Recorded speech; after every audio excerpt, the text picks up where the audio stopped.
everybody who is on this side of the lights to step back on that side of the lights. We're going to continue finish our blocking so we can get our first shot off.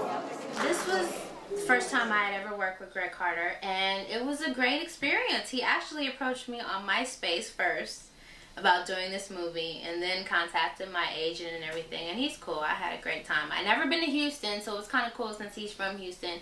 The reason why I wanted to do this project was because I fell in love with the script. Obviously, it's Romeo and Juliet kind of modernized. It's a classic story. Two different people from different lives or different families coming together and falling in love.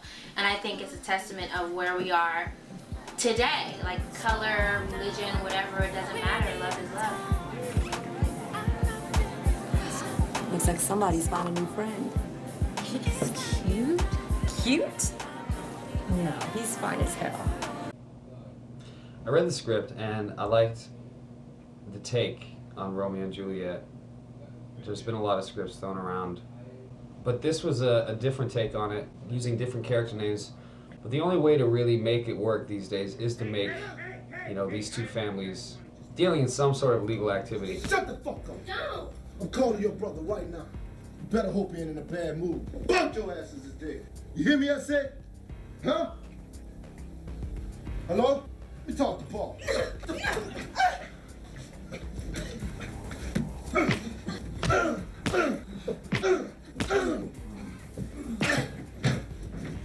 My primary motivation for Julia, I just kind of had to tap into what I thought that she was feeling. She comes from a very sheltered life. Her brother is taking care of her. Both her parents are dead. She's never really had to work or worry about anything. But now she's at the age where she wants to get out and explore the world and see what's out there. And her older brother is kind of prohibiting her from being able to do that. So it's kind of easy to tap into that and see how she would react to certain situations. So she was just a young girl who wanted to get out and see what the world was about and was in love and wanted to do whatever it took to be with the man that she wanted to be with. I think the second page, I was like, this is Romeo and Juliet. I'm like, I thought I figured out the whole script, you know, thought I kind of had it pegged. It was like, oh great, another take on Romeo and Juliet, different, you know. But it was different, and it surprised me. And that's what really made me interested about this thing, and interested about doing it, was that it kept surprising me. And I'm one of those people where I read the script or I'm watching a movie and I'll turn over and be like, this is gonna happen, blah, I think I know everything, but I was always surprised. A retelling of William Shakespeare's classic Romeo and Juliet, except at the end of this one, Juliet and Romeo live and everybody else dies, unlike his joint. So we kill everybody and let Romeo and Juliet live. So instead of Montagues and the Capulets, we have the Escobar family and the Revere family. The Revere family is a black family, which is modeled after the Capulets, and then the Escobar family, which is another crime family, but they're Latino, we modeled after the Montagues. And then the Prince of Verona, we made all the princes Russian mafia syndicate. So the two families work for the Russian mob. But I'm gonna finish it. Bullshit! This organization is bigger than your petty little skirmishes.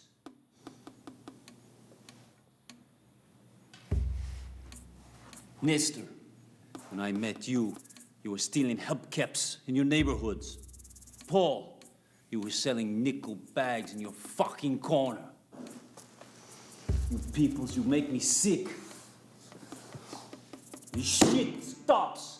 This shit ends now. Just that, the chance actually to step outside of myself and to do a character which not only had I never done before in the form of a Russian mafioso, but may never get a chance to do again, for instance. I hope after having done this that I might get other opportunities. So when Greg approached me with the role and the opportunity to come on board and actually play a character so far out of the colors that I had painted with up to this point in my career, I I was very interested. Quiet, please. Everybody clear and settle. And action.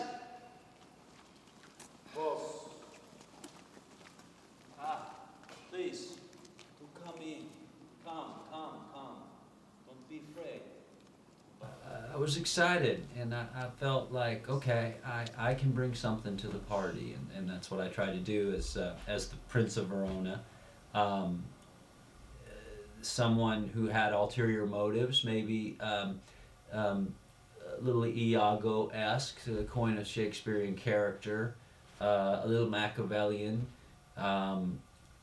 clearly someone with an agenda, control factors that's losing it. You know, I come from stage. You know, I do. I started off doing a lot of Shakespeare stuff. So anything that they take Shakespeare and try to make modern day, I always think it's interesting because you still have the sort of family thing and the love thing going on. And the script actually captured that in a very modern day sense really well. See, people have seen me do the thug thing for a while now. That just kind of comes natural for me. In this particular case, it was a little different because the character sort of has this sort of slightly incestual love relationship towards the sister. It's not like they're together or anything, but just the level of love that he has and the level of how he wants to protect her. I found that whole thing just really interesting, that dynamic.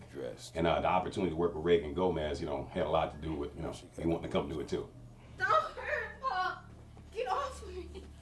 Get her ass out here before I lose her. Paul, don't hurt him. Don't hurt Paul.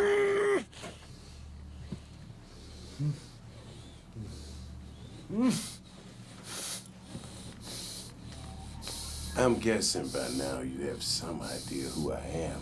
But in case you don't know, I'm Paul, big brother. Nice to meet you. Oh, no need to get up and introduce yourself. I know who you are. You might not think it right now, but you are one lucky motherfucker.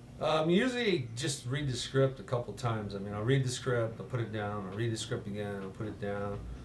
Then I'll start breaking down my character scene by scene and start, you know, thinking about like where he's from. You know, was he born in the United States? Was my character born in Mexico? Things like that just start coming to me. You know, how he speaks, accent, is he not? And just start putting it together. I think AJ helped. AJ Lamas plays my nephew in a Romano. I just did a lot of talking to him about it, like, you know, what our relationship was, because my character was supposed to be his uncle. You know, he's like my sister's son. What the fuck are you doing, man? Look, I'm only gonna tell you one time. You are never gonna see that girl again. That puta negra, never again. Fuck do you think you fucking are? Fucking listen to me. No, you're gonna fucking promise me you are not gonna see her again. Wake up. Just fucking wake up. Well, I think Nestor was a great part for me because I've always wanted to play, you know, this kind of character. He's got some compassion. He's a real guy. He's the head of a family, but he's human. He's real. I played a lot of other characters before, but never really got to work him out. You know, had a couple of scenes here as a heavy, you know, several different times heavies. But this one here, he seemed to be like just a regular, normal guy. He had problems. Just because he was head of a family didn't mean that he didn't have problems. He had all kinds of problems in the script happening. I thought you just try to draw on those and help you form the character. Like I said, Romeo and Juliet is a classic story. And it's very interesting the way Greg wrote it. It's you know, with black girl, black family, Hispanic boy, Hispanic family. They're both in the same illegal business, but they hate each other, and where we fall into place. I think it's very interesting. So, yes, as soon as I feel that pressure of any kind, I'm just going to do this and smile at him. He say, okay, thanks, bud. and then Where's Benito? and then I say, When do you come in? with all together. But I ain't waiting no 40 years to get mine. Yeah, And right then after somebody else says something, then I pull the second gun on Julia. Like, Exactly. Right. Now, here's the thing that you guys got to understand. Even though we are canceling each other out with guns here, you're surrounded by 40 men with guns too. Okay, right? so this internal fight. Yeah, this internal fighting, even though it is kind of its own thing, the big equalizer is that you're surrounded by 10 of his men. Right now. Yeah, it's not even right. I think any time that you deal with Shakespeare, you can't go wrong, and I don't get the opportunity to do that as often as I would like, particularly this day and age. I think most stories have a little Shakespeare in them, so this again was that opportunity. So that attracted me again right away, because it felt very literate and noble to take one of his stories and fit it into our everyday life. It's already mine. Rightfully mine. It is rightfully mine. Why would I pay for something that's rightfully mine? Fucking Americans always taking what isn't theirs. And then nobody fucking move. Seem very smart, Paul. Tell your men to drop the weapons. Why would I do that? Put the gun down, Paul. Don't move. And now they go down. Like I said, why would I do that? Good. Shoot them! And then you with this line, that'll come much later. That'll come tomorrow. You want to do it again? You okay? Yeah. Go ahead. Folks, for those of you who don't know, Black man wrote this script. However, my characters do say some colorful language. So, those of you who are not white, do not take offense of my talent who is white, who happens to say some colorful language. All right, so just let y'all know, there will be some spics thrown around here. Don't get mad at that. There will be some niggas thrown around here. Don't get mad at that. That's the language and the dialogue that I wrote. So take a Valium, chill pill, whatever you do. Let you be aware. Don't be getting all egged up. All right, here we go. Everybody to wine. Okay, we're going to continue to walk this out. And action. Please, do come in. I won't fight. Don't be scared. Yes, and French. Don't sound French. Well, the director told me that the character was a lot like the nurse in Romeo and Juliet, so I kind of took that and played Mickey to be Julia's friend and confidant. And what was interesting about Mickey was that she had this dual personality. She was a good girl, bad girl. She was the trusted friend, but then she was also this assassin that nobody knew about. So there was secrecy enshrouded in her friendship with Julia. I don't know, Mickey. I just feel so trapped. Well, we have all summer to be free. And then what? So what are you wearing tonight? Are you crazy? Paul won't even let me out the house. When has that stopped you before? No, you don't understand. Look, he's really been acting crazy lately.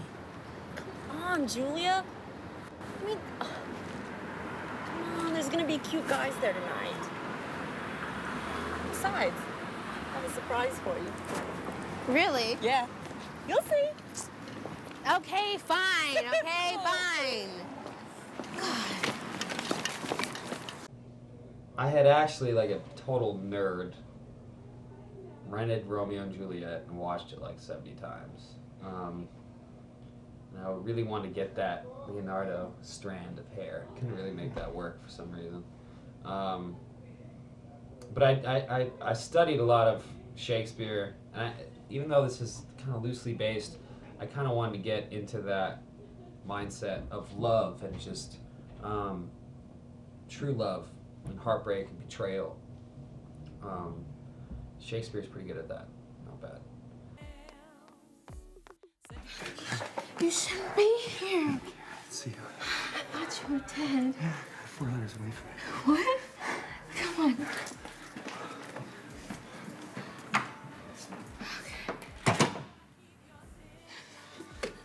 Hey, come away with me. Where to? Anywhere. I don't know. California. I don't know. California? Yeah, listen, you and me, a fresh start, okay? I just just know we can be so much happier out there together. Are you serious? I've never been more serious in my life.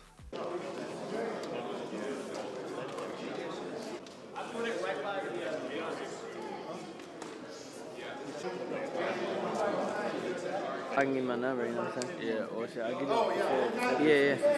My most memorable was getting shot in this movie. I'd never been shot before, and they put some kind of thing under my shirt. We only had to do it one time, and it exploded. And when I fell down, everyone rushed up to me like, are you okay? Are you okay?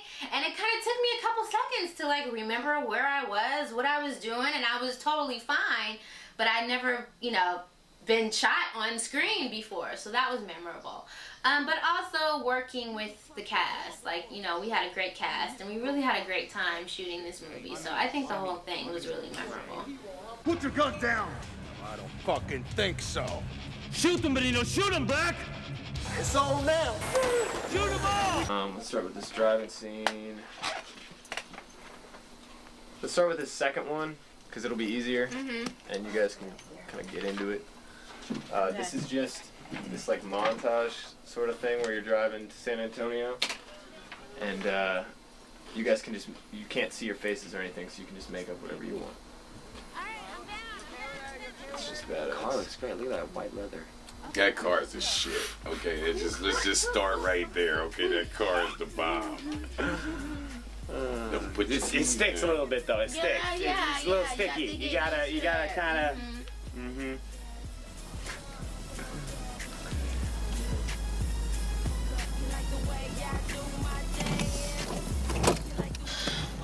How do you know this guy? We played football together. Until he went to juvie. He's a good guy. It's all right.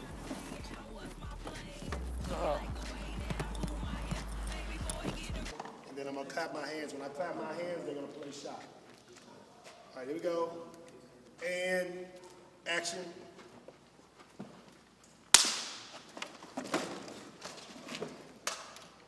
Cut. Good.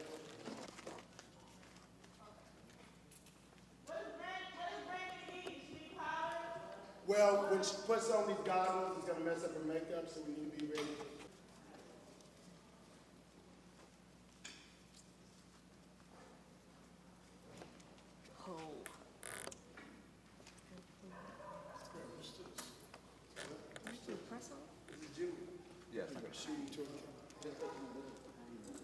Okay. And you want the guns straight on this shot? I just want the gun straight.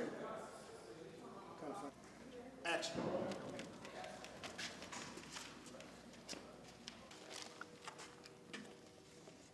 Okay.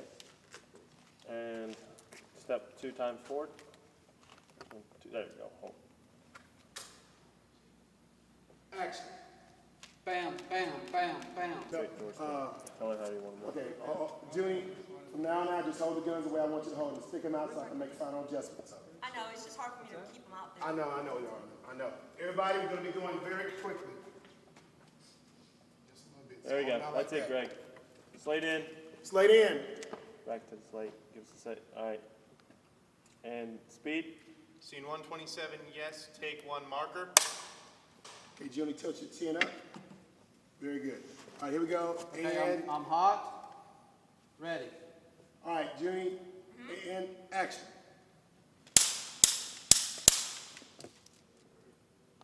Cut. Got him. Marker. Everybody clear and settle. Quiet, please. And Blaze, you ready? Yep. All right, here we go. And action. 5, 6, 7, 8. 1, 2, 3, 4, 5, 6, 7, 8, More, Junie, more. 9, 10. Stop.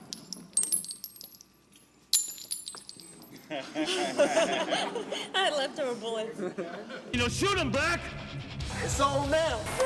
Shoot them all. Shoot them all.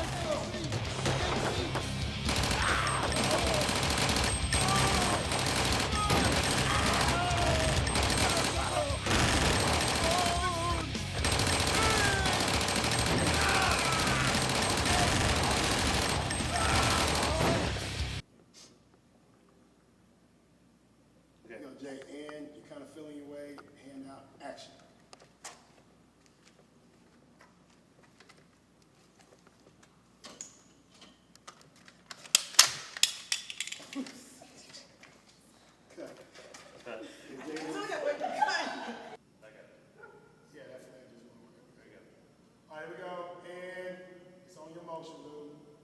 Fuck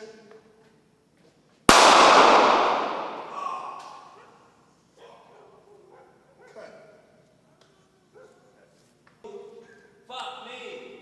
Fuck you. Dialect until I actually got on set and started to figure out with the other players where my place was. And I started to sort of reach and grab and take, and I recognized, wow, this guy can be really stretched. This is a chance for me to really push the envelope with this player so as not to be call attention or focus to him being a Russian mafia leader. This is a guy who's really off balance and a really dysfunctional person trying to hold it together. This guy has a lot of flaws and fetishes and dark secrets. That's he's good, he's bad, he's dark, he's ugly, he's funny, he's happy, he's violent, and he's always something. I think taking risks is part of the whole adventure. It feels scary at the time, and you don't really know what's going on. But that's where I'd want to be when I'm working. I don't want to know what's going on. I want to feel uncomfortable. I want to feel strange, and taking risks is a big part of that. And doing things out of the box and out of the ordinary, even to yourself. Sometimes you have to. You question yourself a lot. What am I doing? Am I doing it? And you have to, eventually you have to stop questioning yourself and go with your gut and go with whatever you're feeling and just go with that and believe that is true, because it is. Because you're obviously feeling it for some reason, unless you're crazy. That happens too.